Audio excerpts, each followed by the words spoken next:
If you ever think your weekend can't possibly get any worse, just remember this story. Because let me tell you, nothing says living the dream like moving your family out to the middle of nowhere just to get threatened by a woman in spotless sneakers with a clipboard and a grudge. If you've ever tangled with an HOA, well, buckle up. This one gets wild. I still remember that first summer in Colorado like it was yesterday. After years of working two jobs, pinching every penny, my wife Emily and I finally scraped together enough to buy our dream home. 8 acres of quiet forested land, a cozy 2-story house, a little lake glinting through the trees. It was the kind of place where you could breathe. I'd grown up boxed and counting square feet and listening to the neighbors' arguments through the wall. Now, here was space, real space. The kind you could lose yourself in, or at least lose your phone for an afternoon. For me, this place was more than just a house. It was the promise of something I never had as a kid. Room for my two boys, Oliver and Lucas, to run wild, to climb trees, to get dirty, and be loud without anyone pounding on the ceiling. I wanted them to have the kind of adventures I'd only read about. That first weekend, I decided to make it special. Nothing fancy, just a simple camping trip right there on our own land down by the lake. Set up a tent, build a campfire, show the boys how to fish, how to tell a good story by firelight. Emily. God bless her, she packed enough snacks for an army, but drew the line at sleeping with the bugs. So it was just me and the boys. We spent the whole afternoon pitching the tent, which, by the way, was about as easy as herding cats chasing each other around, then finally collapsing on a log covered in dirt and grinning like idiots. By sunset, we had a little fire going. Nothing big, just enough to cook the one sad fish Lucas managed to reel in. The boys roasted their marshmallows to charcoal. I told them stories about the Great Bear of Denver, which they half believed. The night was cool, full of crickets and the smell of pine, and for a while, life was perfect. And then snap, the sound of twigs breaking somewhere behind us. Now you know that feeling when your brain does a quick inventory. Bears, cougars. Or if you're unlucky people. I turned expecting maybe a lost hiker. Instead, here comes a woman marching out of the trees, 2 men in tow, like nervous bodyguards.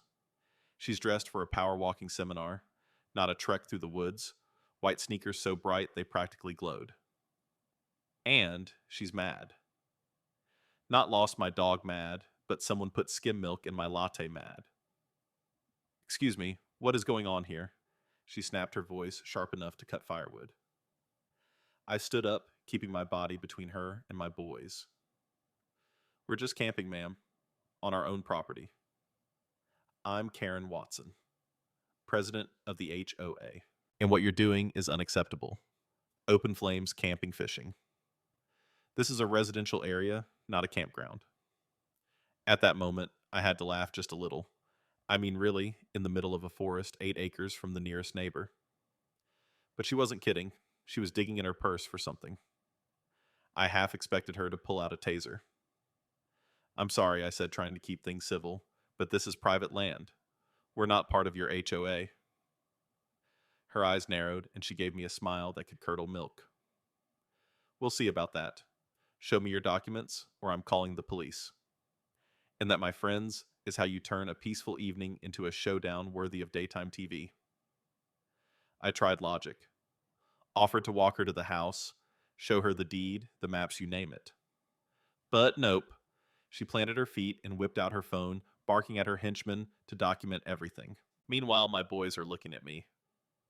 Like, Dad, what did we do wrong? Emily, she's a saint, brought the paperwork as soon as I called, but Karen wouldn't even look at it. Save it for the police. She barked, eyes glued to her phone, filming us like we were contestants on some twisted reality show. The cops arrived with the night. Blue and red lights flickering over the lake. I handed over my folder of documents to the officers who, thank God, actually looked at them. One of them, a tall guy with a clipboard, said, "You're within your rights, sir. This is an HOA property." Karen nearly combusted. She started waving her phone, shouting about fire hazards and community standards. The officer shut her down, told her to move along, that any further interference might be considered harassment. She stomped off, spitting threats over her shoulder, her entourage shuffling behind her like chastened puppies. You'd think that'd be the end of it, right? But no, this is America. The very next morning, I walked outside with my coffee, only to find bright red violation notices stapled to every tree and post in sight. Threats of fines, accusations of environmental disruption, all on fake HOA letterhead. None of it with my name, but all of it directed squarely at me. Emily just shook her head. This is harassment. She was right, of course. But Karen wasn't done. By noon, my neighbor, who I barely knew, texted me, "Hey, Karen's telling everyone you're a threat. Be careful." And sure enough, there she was parked on the road, outside my land, filming my house, probably narrating some horror story for her HOA group chat. Another board member sat next to her, scribbling notes like he was prepping for a trial. It got worse. 2 days later, I came home to find a landscaping crew hacking away at the edge of my property. Saplings, torn up undergrowth gone. I stormed over. "Who sent you?" The foreman blinked at me, holding up a work order from you. Guessed it, the HOA. I told him as calmly as I could to pack up and get off my land before I called the police. And then I did exactly that, pulled out my phone, filmed the damage, and called the cops. The crew left, but the damage was done. Karen naturally showed up, arms folded, acting like she was the sheriff in town. Claimed she was protecting the neighborhood. But the police sided with me, warned her this was trespassing, and that any further action would lead to charges. But Karen didn't get the message. That's the thing with people like her, they don't quit when they're wrong. They double down. A week later, I got a call from my attorney, Mark. His voice was serious, the way you never want your lawyer to sound.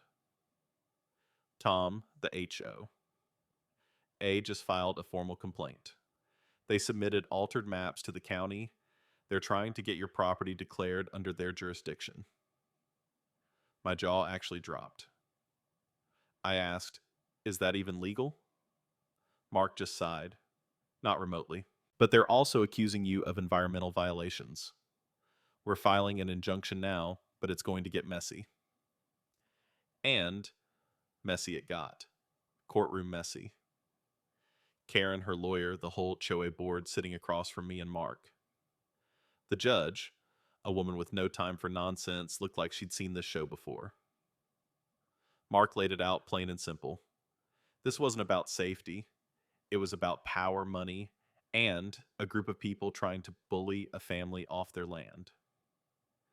We had the real property deed photos of the damaged trees and, thanks to a bit of legal magic, copies of emails between Karen and her cronies. You want to know what a smoking gun looks like? It's an email that reads, "If we pressure him enough, he'll cave." His land is the key to connecting Phase 3 of the development. Another keep hitting him with fines. Nobody can hold out forever. Karen's lawyer tried to spin it, claimed the HOA was just protecting the community, but the evidence was overwhelming. Their motives pure greed. They wanted my land so they could sell it to developers. The judge looked over the emails, then at Karen, who suddenly found something very interesting on the table in front of her. Mark called me to the stand. I told the story start to finish. The camping trip, the threats, the trespass, the fake maps. I ended with something my grandfather once told me. Sometimes you don't fight just for yourself. You fight for what's right. And that's what I was doing. When the verdict came, it was everything I'd hoped for, and then some. The judge ruled my land was unequivocally private, not subject to the HOA, and ordered them to pay damages for the trees, my legal fees, and even set aside money for other homeowners who'd been harassed. Karen was forced to resign. The HOA had to overhaul their rules, open their meetings, and basically crawl back under the rock they'd come from. And here's the thing, as satisfying as it was to see justice done, to watch Karen's face go white as the judge hammered down, I realized something. This fight wasn't just about me. It was about standing up to the kind of people who think they can take whatever they want just because they have a title, or a little power, or a knack for intimidation. In the weeks after the trial, the story spread. Other homeowners, some who'd been afraid to speak up, started telling their own stories. The new HOA board reached out to apologize. They rewrote the rules, made things transparent, and, for once, the neighborhood started to feel like a community, not a battleground. One evening, sitting by the lake with Emily and the boys, I watched the sun slip below the trees and thought about everything we'd been through. The scars on the land would heal just like the trust in our little corner of the world. Maybe that's the real victory, knowing you did the right thing, even when it would have been easier to pack up and run. So here's my question for you. When someone with power pushes you around, where do you draw the line? Is it ever worth fighting back knowing how much it'll cost?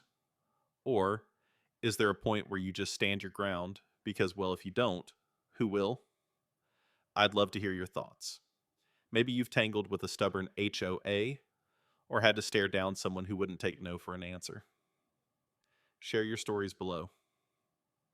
Let's see where we all land on the question of power justice and drawing that line in the dirt.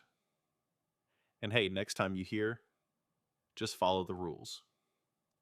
Maybe ask yourself whose rules and whose benefit. Because sometimes you don't fight for the rules. You fight for what's right.